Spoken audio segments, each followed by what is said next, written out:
Sadar nggak sih jika ternyata tubuhmu itu adalah kandang peternakan cacing atau parasit yang sempurna. Kebanyakan orang itu di dalam tubuhnya itu ternyata ada yang namanya parasit atau cacing, khususnya di saluran pencernaan dari tenggorokan sampai ke ujung dubur.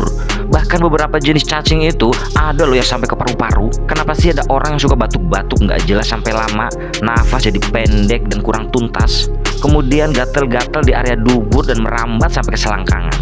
Maka jika kita akhir-akhir ini sering merasa tubuh tuh gampang capek, kepala sering pusing, perut kembung, kadang malah sakit, sampai nafsu makan tuh berkurang, kemungkinan besar lu itu cacingan. Jenis cacing juga ada beberapa varian dan pilihan, dari mulai cacing kremi, cacing gelang, cacing tambang, sampai cacing pita. Penyebabnya ya pola hidup lu itu yang jorok banget, makanya nggak cuci tangan, jajannya sembarangan, pokoknya yang jorok-jorok deh. Lalu gimana nih cara ngatasinya?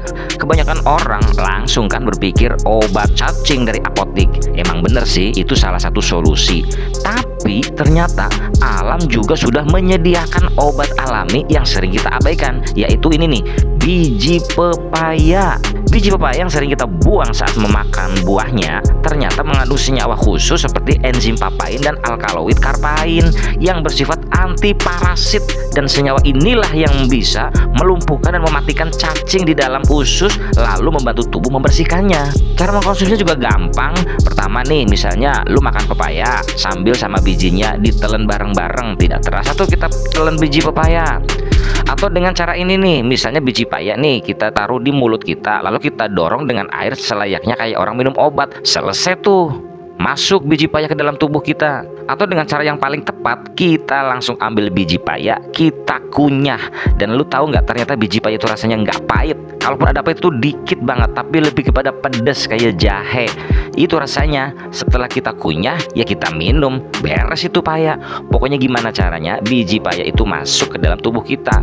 Atau misalnya kita keringkan dulu, kita tumbuk, lalu kita ambil dengan sendok, kita campur madu, telan, minum, itu juga bagus. Kadang solusi kesehatan itu sudah ada di sekitar kita, tinggal bagaimana kita memanfaatkannya. Jadi kalau kamu sering makan pepaya, jangan buang tuh bijinya, karena siapa tahu biji kecil itu justru yang bisa menyelamatkan tubuh kita dari cacing. Gue sih berharap lu nonton ini sambil makan.